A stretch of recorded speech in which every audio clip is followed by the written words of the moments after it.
दर्श न्यूज़ देख रहे हैं आप और मैं हूं आपके साथ दक्षा प्रिया। तो पटना के गांधी मैदान में लगा है एग्रो बिहार मेला और इस साल इस मेले में क्या कुछ खास है जानेंगे कृषि विभाग के डायरेक्टर आलोक रंजन से। सर, सबसे पहले स्वागत है आपका और आपसे जानना चाहेंगे कि इस बार जो एग्रो बिहार मेला लगा है पटना के गांधी मैदान में, इसमें क्या कुछ खास?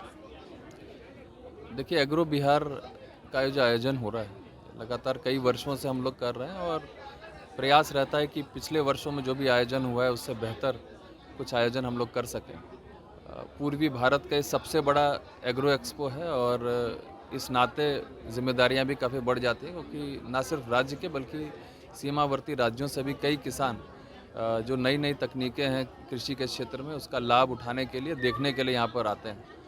हमारे राज्य से भी कि सभी 38 ज़िलों से हम लोग के किसानों की जो मंडलियां हैं वो यहाँ पर आती हैं और लगभग 8 से 10 हज़ार हम लोग किसानों का फुटफॉल मान के चलते हैं कि प्रतिदिन यहाँ पर होता है। इसके अलावा स्थानीय जो यहाँ पर पटना शहर के लोग हैं वो भी परिवार के साथ यहाँ आ रहे हैं, इसको काफ़ी इन्जॉय कर रहे हैं। उद्देश्य इस एग्रो बिहार का यही रहता है कि कृषि के क्षेत्र में जो भी नई तकनीकें हैं, चाहे वो सॉफ्टवेयर के माध्यम से हो, एग्रीकल्चर इम्प्लीमेंट्स के माध्यम से हो या किसी भी अन्य माध्यम से, और कृषि के क्षेत्र से जुड़ी हुई जो भी चीज़ें हो सकती हैं उसके प्रदर्शन का एक बहुत बड़ा अवसर, बहुत बड़ा प्लेटफॉर्म है। और राज्य सरकार की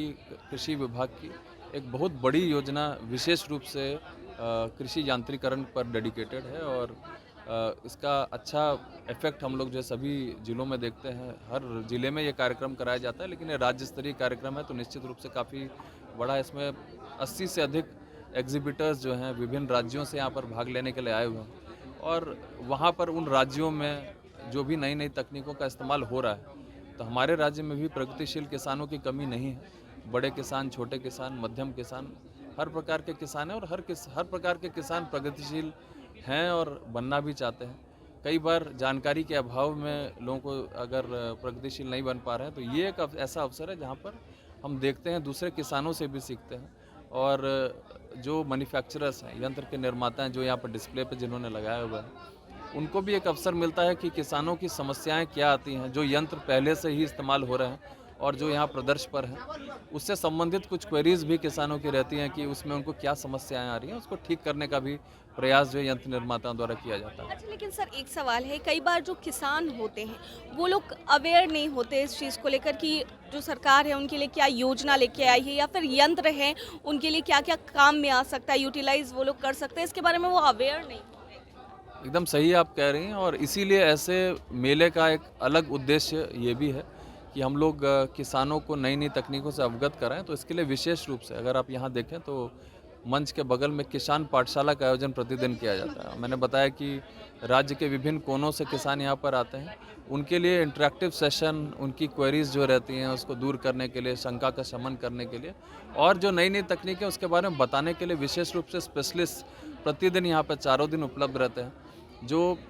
ताकि उसको वो अडॉप्ट कर सकें। जो समस्याएं वो बता रहे हैं, वैज्ञानिकों के लिए भी एक होमवर्क जैसा होता है कि वो लोग उस पर जाकर काम करें और चीज़ों को और बेहतर बना सकें, ताकि किसानों के लिए जो तकनीकें डेवलप की जा रही हैं उनके वास्तविक रूप से इस्तेमाल इसकी हो सके। इसके अलावा आपके जो यंत्र निर्माता आए हैं विभिन्न राज्यों से, राज्य के अंदर के भी कई यंत्र निर्माता आए हैं, उनको भी एक अवसर मिलता है कि डिमांड एक्चुअली क्या है, उनके ये यंत्र पहले से ही मार्केट में उनके क्या समस्याएं आ रही हैं, ताकि उसका समाधान निकाला जा सके। और विभाग के साथ जो समन्वय वाली बात होती है कि जो इश्यूज विभाग के स्तर से उनके रहते हैं, तो उसको दूर करने के लिए B2B सेशंस हम लोगों ने यहाँ पे आयोजित किया है। कई यंत्र निर्माताओं को हम लोगों ने बताया जिनको इम्पैनल्ड नहीं है और इच्छुक हैं बिहार राज्य के योजनाओं में इम्पैनल होने के लिए, तो ऑन स्पॉट रजिस्ट्रेशन की भी व्यवस्था हम लोगों ने यहाँ पर इस बार रखी है। कई समस्याओं को देखते हुए जो नए नए यंत्र आए, आपने पूछा कि कौन कौन से नए यंत्र इस बार हैं,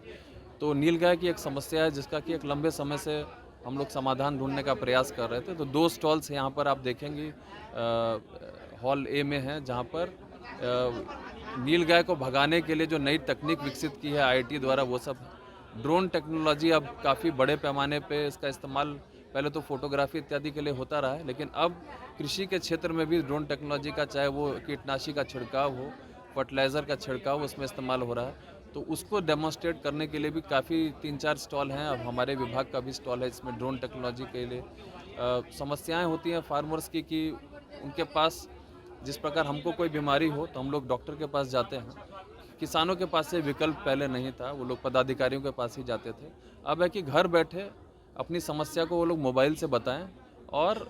पेमेंट बेसिस पे, जिसमें कि सरकार आधा अनुदान देती है, आधा उनको अपनी तरफ से पे करना आता है। अपने पेड़ों पर, अपने फसलों पे अगर कोई बीमारी लग गई है, रोग लग गए, तो उसकी छिड़काव की व्यवस्था भी हम लोगों ने शुरू की है। सर एक सवाल, जहाँ तक आपने नील गाय की बात की, तो कई बार देखा जा रहा था कि जो किसान होते हैं वो कई बार अपने जो खेत होते हैं उसमें करंट लगा करके रखते हैं, जिससे कई सारे ऐसा देखा गया कि नील गायों की मौत भी।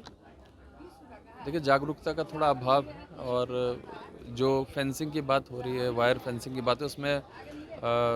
नॉर्मल विद्युत नहीं बल्कि डीसी करंट का उपयोग होना चाहिए। आप देखेंगे वो तकनीक का वहाँ पे डिस्प्ले भी किया गया है, जिससे कि नीलगाय की मौत नहीं होती है, लेकिन उसको झटका लगता है और वो उस क्षेत्र में आने से उसको रोका जा सकता है। बहुत बहुत धन्यवाद सर हमसे बात करने के लिए। तो ये थे हमारे साथ कृषि विभाग के डायरेक्टर आलोक रंजन, जो कि बता रहे थे कि इस बार एग्रो बिहार मेले में क्या कुछ खास है। कैमरा पर्सन ऋतिक के साथ मैं दक्षा प्रिया, दर्श न्यूज़ पटना।